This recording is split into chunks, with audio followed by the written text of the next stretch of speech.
Uno de los aspectos más singulares de la radiación electromagnética, que había sido plenamente establecida a principios del siglo XIX como un fenómeno característicamente ondulatorio, es el hecho de que la radiación electromagnética, como todas las ondas, transporta energía.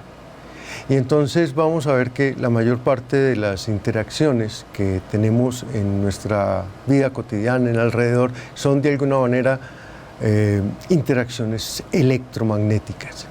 De todas las interacciones electromagnéticas, tal vez la que hoy día está más ampliamente difundida, porque es una inmensa cantidad de artefactos, digamos, del uso doméstico inclusive, que funcionan gracias a esta particularidad de la luz, y es el hecho de que la luz tiene un comportamiento corpuscular, como vamos a ver cuando nos preocupemos por el estudio del efecto fotoeléctrico. Cuando Heinrich Hertz estaba realizando sus experimentos para detectar ondas electromagnéticas, utilizaba un artilugio que era una espira rematada en un par de esferas, que le permitía detectar campos electromagnéticos fuertes, por ejemplo los antinodos en una onda estacionaria, porque entre estos dos elementos, entre estas dos esferitas, se producía una descarga eléctrica. Hertz notó que esta descarga eléctrica se favorecía si había luz solar presente, porque él trató de oscurecer el laboratorio para ver estas chispas con más facilidad, y entonces descubrió que si oscurecía el laboratorio no habían chispas. Descubrió entonces un interesante efecto, el efecto fotoeléctrico. Cuando la luz incide sobre una superficie metálica, induce la generación de corrientes eléctricas. Esto, por ejemplo, se puede apreciar en un electroscopio que, como nosotros sabemos, es un elemento metálico del cual penden un par de hojas muy delgadas de metal.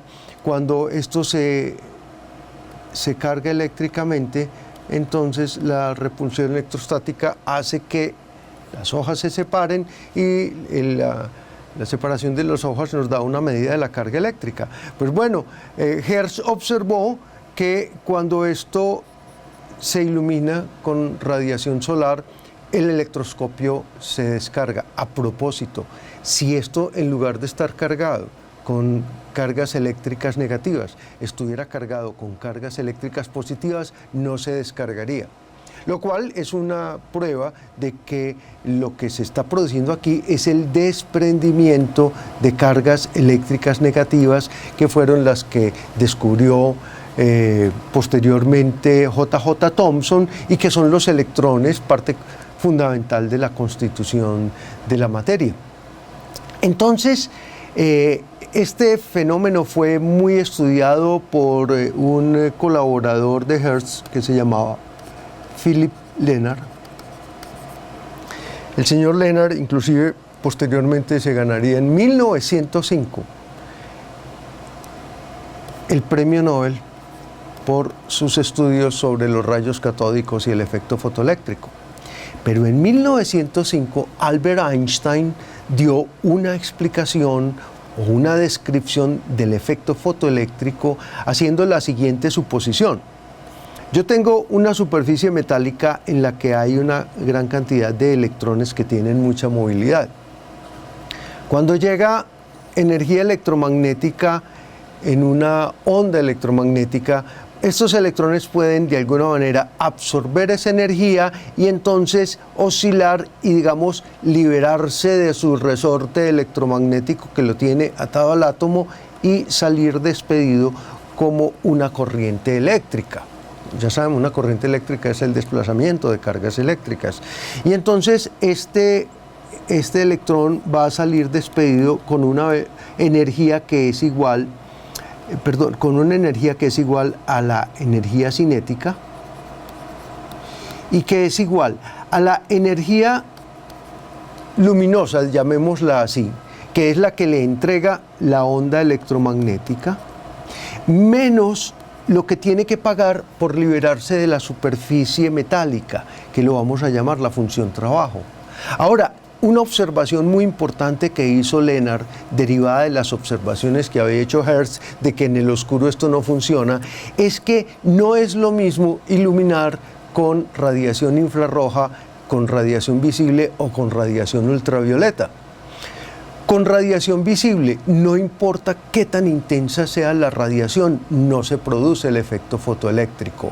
Esta energía luminosa depende necesariamente de la longitud de onda de la radiación incidente. Esa fue la conclusión a la que llegó Einstein.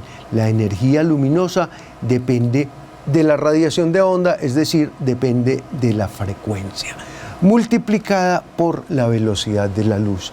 Entonces lo que dice Einstein es que la energía luminosa no viaja en forma de ondas, sino en forma de paquetes, o no interactúa, mejor, más que viajar, no interactúa con la materia en forma de ondas, sino en forma de paquetes. Y cada uno de estos paquetes de energía tiene una energía que es proporcional a su frecuencia e inversa, y la constante de proporcionalidad es la constante de Planck. Esto también se puede escribir como hc sobre lambda. Es decir, la energía luminosa es inversamente proporcional a la longitud de onda. Esto explica que un paquete de radiación ultravioleta tenga mucho más energía que un paquete de radiación visible o de luz roja, por ejemplo. Esto parecía muy extraño. Lo que parece extraño acá es, por ejemplo, que si un electrón tiene que pagar 1.000 pesos de energía para liberarse del átomo que lo tiene retenido en la superficie del metal, no es lo mismo pagar 1.000 pesos con 1.000 billetes de peso que pagar 1.000 pesos con un billete de 1.000 pesos. Este mundo de las interacciones electromagnéticas atómicas es muy sorprendente. Lo cierto del caso es que cuando en 1921, en realidad 1922, cuando en 1922 le dieron a Albert Einstein el premio Nobel correspondiente a 1921, se lo dieron precisamente por sus aportes a la comprensión del fenómeno del efecto fotoeléctrico. Por muchas razones, inclusive políticas, no hubo un reconocimiento a la teoría de la relatividad, sino al efecto fotoeléctrico. Pocas cosas están tan absolutamente difundidas en nuestra cotidianidad, en nuestra vida diaria, en lo que usamos continuamente, en toda la tecnología que yo estoy utilizando en este momento para grabar esta charla. Está presente el efecto fotoeléctrico. En estas diapositivas ustedes pueden ver a la izquierda el CCD, que es el elemento de acople o de carga acoplada que nos sirve como sistema de registrar imágenes en una cámara digital. El elemento de carga acoplada lo que hace es que en cada píxel acumula una cantidad de carga que es proporcional a la luz que llegó a ese punto. Entonces, cuando un elemento formador de imagen acá hace llegar la luz correspondiente a cada punto para formar una imagen, en cada punto se almacena la información de esa imagen en términos de carga eléctrica. Luego algún sistema va a hacer la lectura de cada uno de los puntos y se reproduce la imagen. A la derecha tenemos otro elemento que es también fundamental, que es la generación de energía solar tal como la hacen las hojas de los árboles, captar directamente la luz del sol para generar energía. En este caso se trata de celdas solares que funcionan efectivamente por efecto fotoeléctrico y que básicamente lo que hacen es también, al recibir directamente la luz del sol, generar corrientes eléctricas con muy poco efecto contaminante en comparación con la utilización de combustibles fósiles, que sabemos que ha causado pues serios problemas a la atmósfera y al ambiente. Entonces se tiene el sueño de que algún día uno pudiera utilizar directamente la energía solar a través de este tipo de dispositivos que por ahora, por razones puramente económicas, pues no son competitivos. Pero cuando usted utiliza controles remotos, cuando usted utiliza la cámara de su teléfono o su cámara digital, todo el tiempo está de alguna manera utilizando efecto fotoeléctrico. La idea de que la radiación electromagnética interactúa en paquetes de energía hecha HF, entonces revive un viejo problema, y es que en algún momento se pensó que la luz era una onda, después se pensó que era un corpúsculo, luego se volvió a establecer muy claramente que la luz era una onda, y entonces esta cuantización de la energía de la radiación electromagnética está más asociada con la idea de corpúsculo que con la idea de onda. Un corpúsculo para nosotros hasta ahora había sido la mínima entidad de materia, y nuestra discusión ha llegado al punto de suponer: existen tres corpúsculos fundamentales, el protón, el neutrón y el electrón, y con estos tres corpúsculos fundamentales yo puedo reconstruir toda la tabla periódica de los elementos, y por lo tanto puedo reconstruir toda la materia de la que yo, usted y todo lo que hay a nuestro alrededor está hecho. Y estos corpúsculos materiales interactúan mediante campos electromagnéticos, y ahora resulta que el campo electromagnético también tiene características de corpúsculo. Cuando hay una interacción entre dos cuerpos, esta interacción se da porque de alguna manera intercambian energía e intercambian momentum. Entonces uno se pregunta, muy bien, yo sé que la radiación electromagnética porta energía, y esta es la energía que porta cada uno de sus paquetes de energía. Pero porta momentum, sí. Este resultado ya se sabía desde la época de Maxwell. Se sabía que una onda electromagnética aporta una cantidad de momentum P igual a E sobre C. Es decir, que un chorro de luz puede empujar, puede impulsar un objeto intercambiando, comunicándole momentum, como si en lugar de un chorro de luz yo tuviera un chorro de agua o un chorro de aire. En los cometas se puede apreciar en buena medida este efecto. La radiación solar, la radiación puramente luminosa del Sol, produce una presión sobre la cola del cometa, y por eso la cola del cometa se ve en dirección opuesta al Sol. Claro que hay otros elementos que también juegan ahí, pero la radiación solar manifiesta su capacidad de empuje mediante esto. Como les digo, este ya era un resultado, y entonces este resultado clásico del electromagnetismo se convierte en que si la energía es HF, entonces la cantidad de momentum P es H sobre lambda. O sea, mientras más pequeña sea la longitud de onda, mayor será la cantidad de movimiento que puede producir la luz. Y entonces, para verificar esto, se inventaron un artefacto bastante curioso que se llama el radiómetro.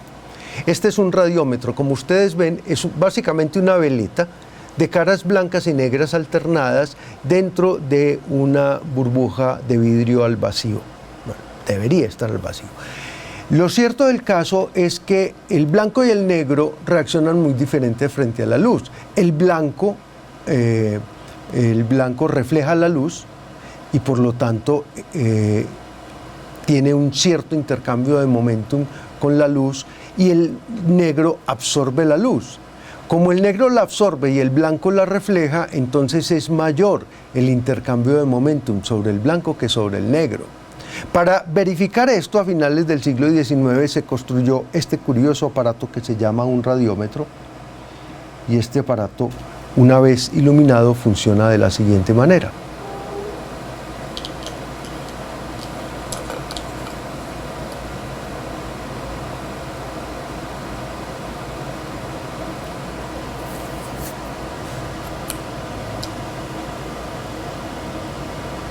Posiblemente este aparato es uno de los que ha he justificado la idea de decir que la física, según Murphy, es todo aquello que no funciona, porque ustedes ven que este aparato está funcionando al revés de como uno esperaría que funcionara. Para que este aparato funcionara como fue diseñado, se necesitaría un vacío muchísimo mayor que el que hay en este momento en esta burbuja de vidrio.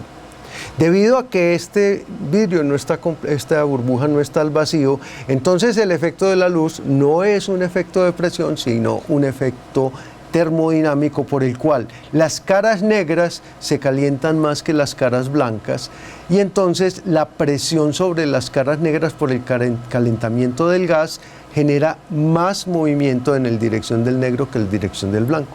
Solo muy avanzado el siglo XX fue posible hacer un radiómetro que tuviera el vacío necesario para comportarse verdaderamente como radiómetro y no como un detector de calor. De todos modos, lo traigo a cuento porque es una situación que se nos va a presentar con alguna frecuencia.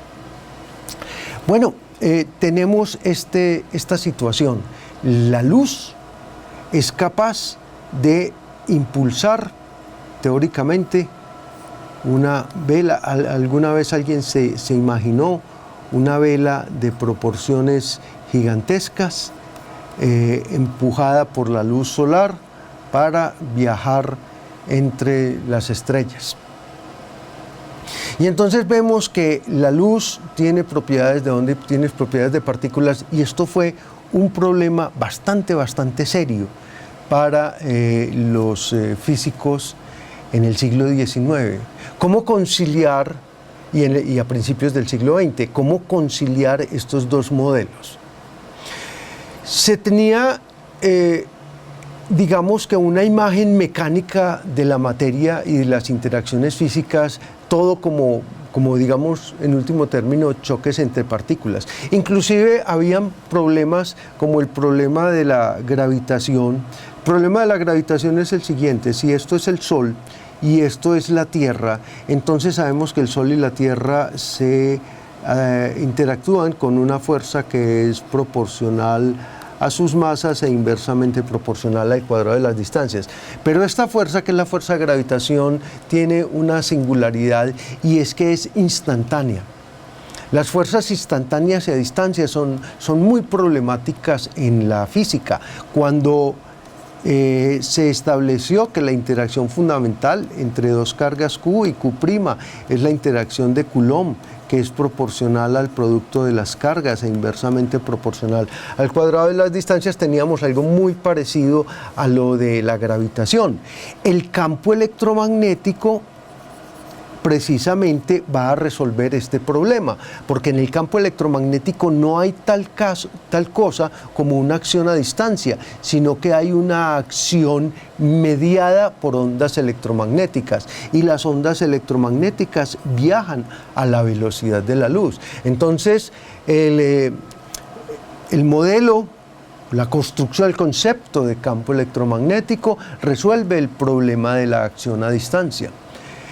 Y entonces, siempre muy apegados a la idea de que todo deben ser alguna suerte de interacciones mecánicas, se decía, bueno, pero si la onda, si la luz es una onda, si existen ondas electromagnéticas, ¿son ondas de qué?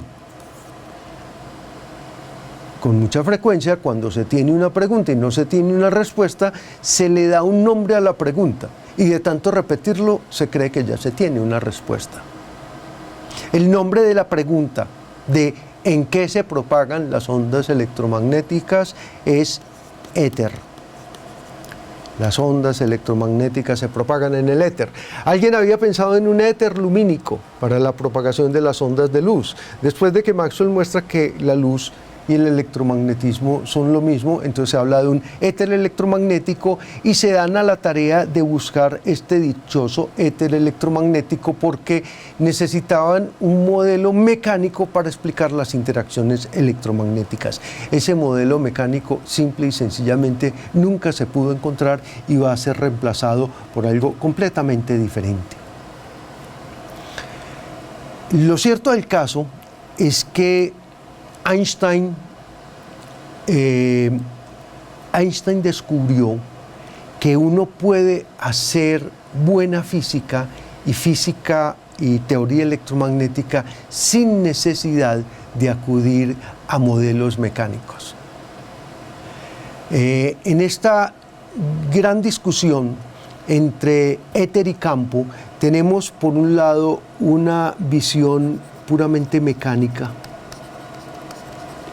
y por otro lado una visión que vamos a llamar casi que matemática.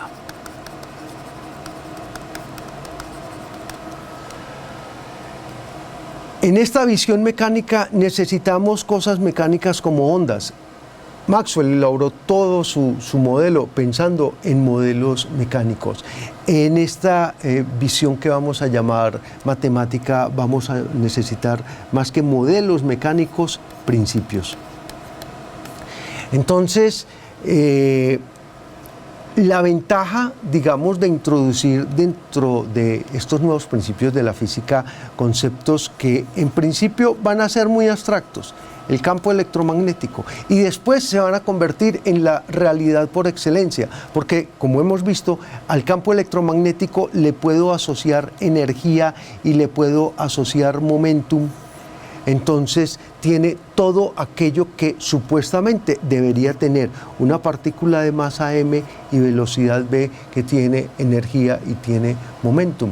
Entonces la diferenciación entre las partículas materiales y lo que vamos a llamar las partículas de campo, que es a lo que nos introduce la explicación de Einstein del modelo del efecto fotoeléctrico, se va a ir diluyendo. Cada vez para nosotros va a ser más difícil separar o visualizar estos dos modelos. Y todo tiene que ver de nuevo con Einstein, porque Einstein encontró que si bien la luz se comporta de alguna manera, de una manera corpuscular, tiene diferencias esenciales respecto a los demás corpúsculos materiales, y es que la luz solo viaja a la velocidad de la luz. Veamos esto: una partícula material de masa m y velocidad v se desplaza con esta velocidad para algún observador O, que dice la partícula viaja con velocidad v. Pero supongamos un segundo observador, O', que viaja con la misma velocidad de la partícula. Para este otro observador, la partícula tiene velocidad cero. Conclusión: la velocidad es relativa. Eso lo expresamos con lo que se llama la ley de adición de velocidades de Galileo. Y es que la velocidad de un móvil depende del movimiento del observador, donde si v' es la velocidad que este observador asigna a la partícula y esta v mayúscula es la velocidad relativa entre los dos observadores, entonces la velocidad vista por un observador es igual a la velocidad vista por el otro observador menos la velocidad relativa entre los dos. Yo en algún momento me puedo mover dentro del metro a una velocidad tal que yo esté en reposo respecto a la plataforma de la estación, pero me estoy moviendo dentro del metro. Y viceversa, yo me puedo mover respecto a la plataforma de la estación a la velocidad del metro, pero estoy a una velocidad cero respecto al metro. Esto es la velocidad de los cuerpos materiales, es relativa. Lo que Einstein encontró es que la velocidad de la luz es absoluta. La velocidad de la luz es la misma para todos los observadores, independientemente de su estado de movimiento. Entonces la luz es una partícula muy particular. Es una partícula que siempre se mueve a la velocidad de la luz. La luz nunca puede estar en reposo. Y entonces vamos obteniendo información sobre el comportamiento de los campos electromagnéticos, sobre las características de la luz. Esto es sorprendente. La luz, entonces decimos, no solamente tiene momentum, no solamente tiene energía, sino que siempre viaja a la velocidad de la luz. ¿Qué se necesita para hacer una partícula elemental? Para hacer una partícula elemental se necesita la energía suficiente para producir dos partículas elementales. Si yo tengo un fotón de energía HF y otro fotón de energía HF, tal que HF es igual a la masa del electrón multiplicado por la velocidad de la luz al cuadrado, la interacción de estos dos fotones me puede dar lugar a la generación de un par de partículas que voy a llamar una pareja de partículas y antipartículas. Esta película pasa al revés. Una partícula se encuentra con su antipartícula y se convierten en energía. Dos fotones con la suficiente energía se pueden convertir en partículas. Aquí hay una clave para pensar el origen de la materia, a partir de la pura energía. Podríamos pensar que en el principio fue todo pura energía. Estas relaciones tan supremamente interesantes entre la energía y la materia no tienen solamente que ver con, digamos, los aspectos teóricos más complicados de la física. Vamos a ver en nuestra próxima charla cómo esto tiene una aplicación práctica y directa a muchísimos campos de la actividad.